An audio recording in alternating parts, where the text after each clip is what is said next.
Juicy, what are your thoughts on this incredible matchup between our only two-time world champions? I'm really excited.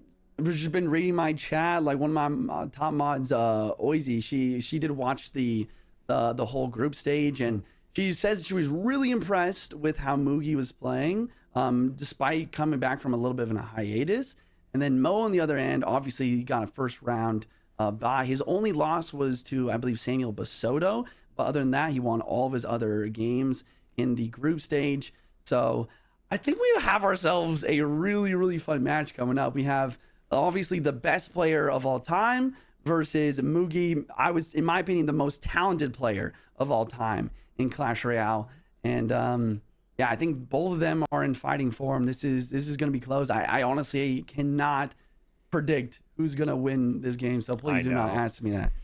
I know it's crazy that it's 70-30 for Mo, but I guess it Yeah. does just make sense. Recency bias, all those things, the back-to-back. I mean, I think it's pretty hard to argue that these aren't the number 1 and 2 players in all of Clash Royale history. And I think that there's other people that are going to come into that conversation that are already in that conversation, like the Rileys of the world, and, like Morton was for a very long time. Surgical Goblin and Ruben were the ex-GOATs, at different times. Yes, and now it's like, I don't think you can argue with the numbers. 2 championships each. Mo does it back-to-back, so here we go. Okay, Firecracker, Hog Rider. I love watching Mo play this deck. I think he's just the best Hog EQ player of all time. He's just so surgical with it. And I love the quick cycle variation. I think there's too often that we see Hog Rider paired with like guards or goblins and stuff. I love the E-Spirit. I love the Skellies with the Mighty Miner. This 3-card cycle already showing its prowess. Going in for the Hog Rider already. No cannon cycle. And another Firecracker too. Getting chip damage, protecting the Firecracker, and also cleaning up the counter push. There goes the Ice Whiz, just like that. I know I keep saying back-to-back, and it's also driving me crazy that I'm saying it. It says it on the screen, too. They've traded off. I just need to clarify. They've traded off world championships for the last 4 years, but it does feel, still getting 2 championships in 3 years, no problem there. So, Mohammed Light running this Hog Firecracker deck that, like you said, I always love watching him play this. His ability to, do new things with this deck that's been played 1 trillion times, it always baffles me.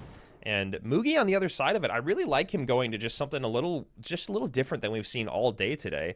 And honestly, different than we've seen much of at all lately, is the Goblinstein has not been very popular much at all in 2025.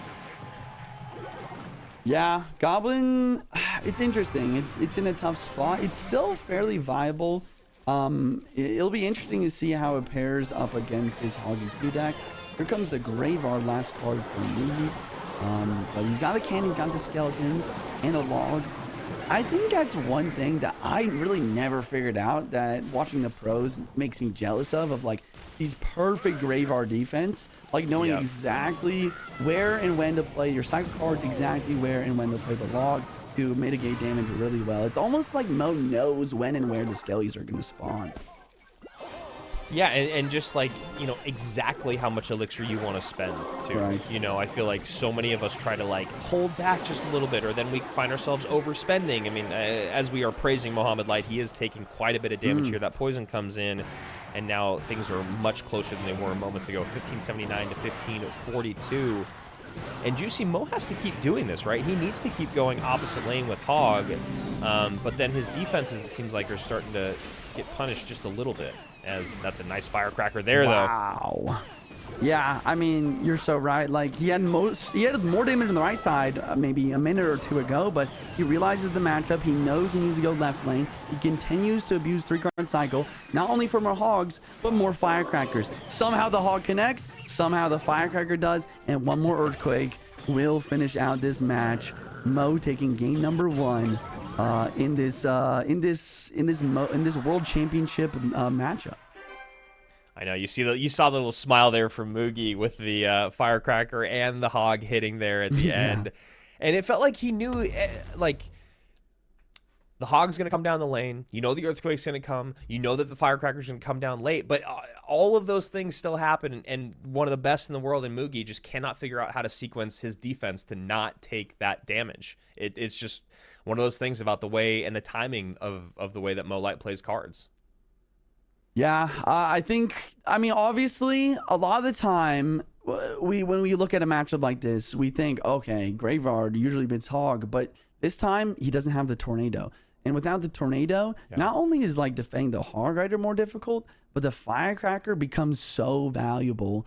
Very similar to the Dark Goblin in a way where, you know, if you can't bar barrel it because you know Mo is going to protect it, you can try, but a lot of the time you're going to be forced to play the poison. That's a negative trade, and the Firecracker is already going to get value despite the poison because it's just not quick enough. So I, with all of these things said, I think that Mo did a great job of understanding the strengths in the matchup and abusing the Firecracker to the 10th degree. Yeah, it is absolutely crazy how much that Firecracker did in that game. It always frustrates me so much when you just know where the Firecracker has to be played. You know when it's in cycle. You know when the Evo's in cycle, but it still punishes you there. Graveyards came down, didn't get a lot out of it. On paper, apparently looks like it's a 60-40 matchup in favor of the Graveyard, but as you just kind of picked it apart, Juicy, it's not always the same. When you see those matchups online, they're a little different when they're in the hands of the best players in the world. So Mohammed Light doing Mohammed Light things, coming out very, very strong in game number 1. Mugi definitely looked like he was looking for answers through most of game number 1. We'll see if he can bounce back here in game number 2 or if he'll be sent down to the lower bracket. Very interesting. Yeah, very interesting. Someone in the chat said, how can one world champ be so much better than another world champ? And I don't think that's completely the case. I think Mo had a pretty good matchup, and he abused the Firecracker really well. But at the same time, I mean, we do talk about the levels of this game. Like everyone who is here, like playing in this tournament, trying to qualify for the World Finals, they all respect and even fear Mo almost in a way. Like we have talked so much time and time again about the Mohammed Light effect that really kind of makes players almost second guess their own plays. I think that if anyone's immune to that, though, it's this man. It's Mugi as we head into game number 2. And we see Battle Ram starting him off here. So maybe like some looks that we've seen today. And there you go, Golden Knight right behind. Mohammed Light on the other side of it looking maybe like he's going to the skies as he's got a cage and a bowler. Cage, bowler, maybe Electro Giants. I mean, I don't know. This has got to be an E-Giant deck in my book, and then Mugi with Inferno comes down. Yeah, with some sort of bridge jam. Wait, really big mistake on the E-Giant. Bowler actually gets targeted. He didn't play it down in time, but still, maybe it doesn't matter. Tornado dropping down, pulling in everything. Inferno Drag's a big threat here. Is this over? He has no elixir. Okay, there we go. He does get the Battle Ram down, but the E-Giant is doing so much damage. Wow. And the Inferno's gonna... Okay, no. I was like, wow, is it gonna turn around and get back on tower? Yeah, I don't know. Inferno Drag's weird. Like, I feel like every time I try to do that and kite it back, it just goes, whoop, it's on my tower. But, yeah, good plays either way from Mo. I feel like Mo is the only one to make E-Giant work in this meta. My chat was telling me like a few days ago that he was playing it on ladder. It's like, I'm not Mo, bro. Like, I'm not... like, he makes things work that aren't supposed to work. I don't know how. Yeah, I know. When they're like, well, Mo did it. You're like, yeah, well. He's done a lot of things in this game, man. Yeah, I mean, this is a good matchup for Mo as well, I'd say. I mean, look at this Evo cage. I think not only is going to take out this lumber and okay, wait, it doesn't pull in the Battle Ram, but it doesn't matter. The barbell comes through, it doesn't connect the tower. Meanwhile, on the right side, we have tower down, E-Giant connecting. Man. Evo Inferno Dragon cycle, and Mugi has no resets in his deck. It is over at the 3 crown. Mohammed Light taking game number 2, 2-0 sweep versus a fellow world champion.